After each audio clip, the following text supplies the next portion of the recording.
Obviously, I'm sure most of you are aware of the tragic shooting that happened in Buffalo, New York, where white supremacists decided to go to a shopping district somewhere, a shopping mall, and gun down loads of innocent people, because they have in their head that they're being replaced. They're kind of advocates or proponents of the Great Replacement theory, which basically says that.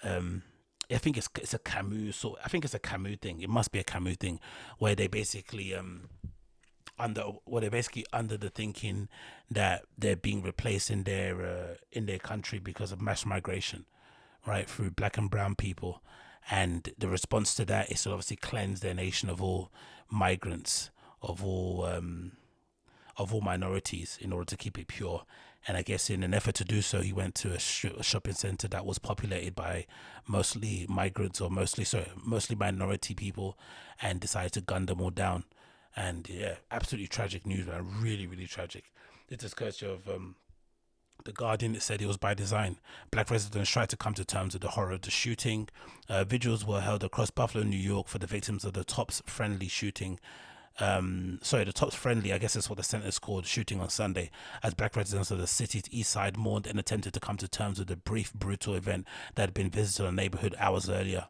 The square where the shooting took place, surrounded by vacant lots, the residents said were the result of decades of segregation, systemic racism in the community center. So it's absolutely dilapidated by most accounts, it looks like, with Tops Friendly functioning as the only grocery store for the immediate area. Jesus Christ, what an evil piece of shit. The only grocery shop they have in that surrounding area, and then you go and murder people in cold blood. In striking Tops Friendly, the shooter, an 18-year-old self-confessed white supremacist, was not just hitting a supermarket, but also a place where locals gathered as a community.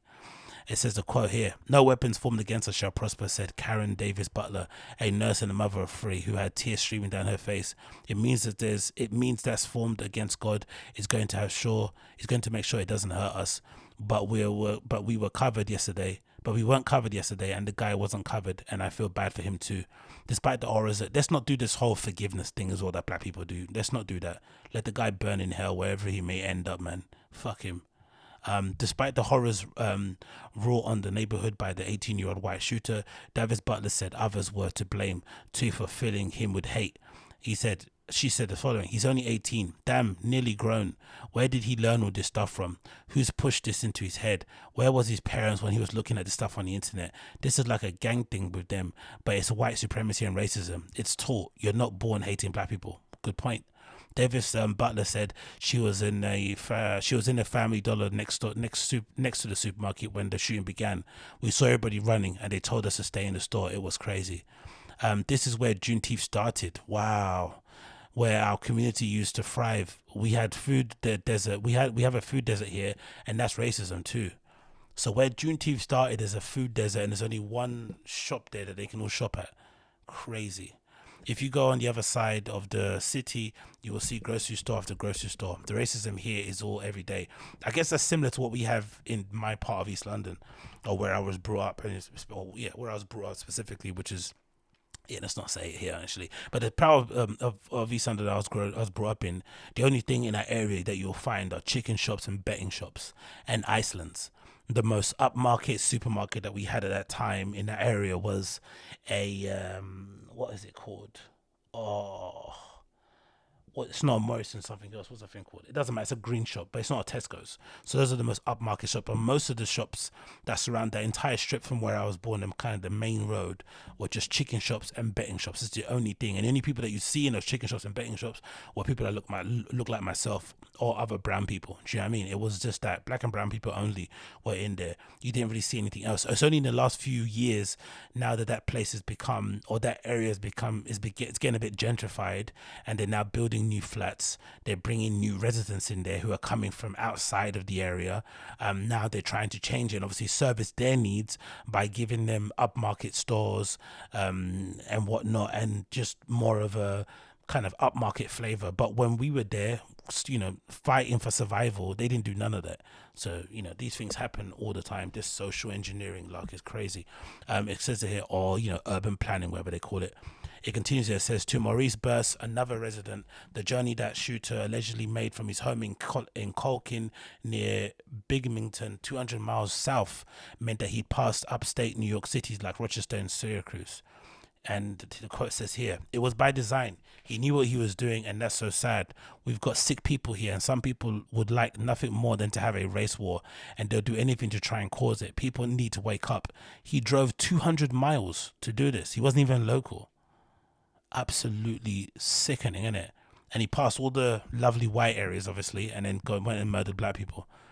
So they have to call this white supremacist thing, innit? They can't call it anything else because he didn't go there to go meet his girlfriend, did he? The neighborhood, Burst said, had begun to come back from the blight of the previous decades, but to get up in the morning and see all this is bad. He said, waving to the encampments of police and the media trucks that had suddenly sprouted in the strong May sun. It's bad enough that goes on in the area already.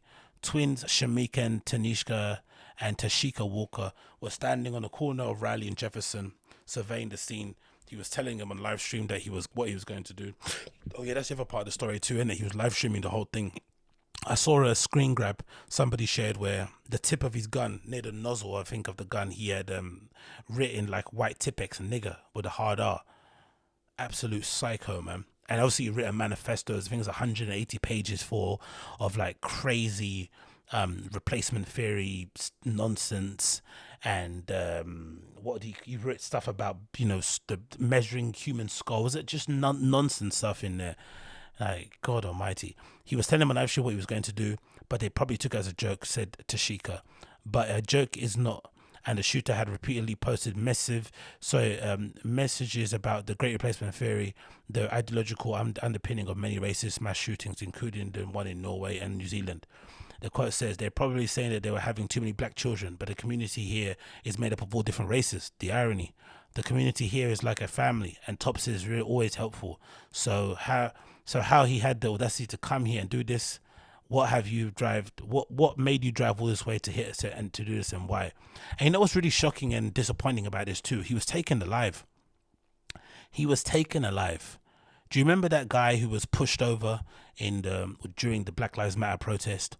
I think it was in Buffalo too. Some old dude, white guy actually. He was, I guess, trying to protest, walking towards a whole squadron full of police wearing their riot gear and stuff. And he looked harmless, skinny dude, maybe 6'2", but he looked completely harmless. He's not going to do anything to those guys. He walks up to them with his hands open and they just push him.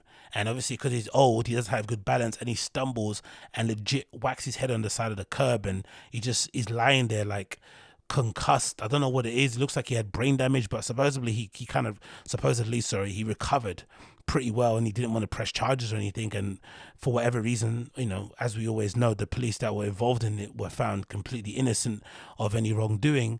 But he was treated way more harshly for just being at a protest and having his arms open and just kind of walking towards the police, as opposed to this guy who went there with a flipping semi-automatic weapon or whatever it was, a heavy caliber weapon, and killed people. Many people. I think it was, how many people did he kill? Was it 10, 8?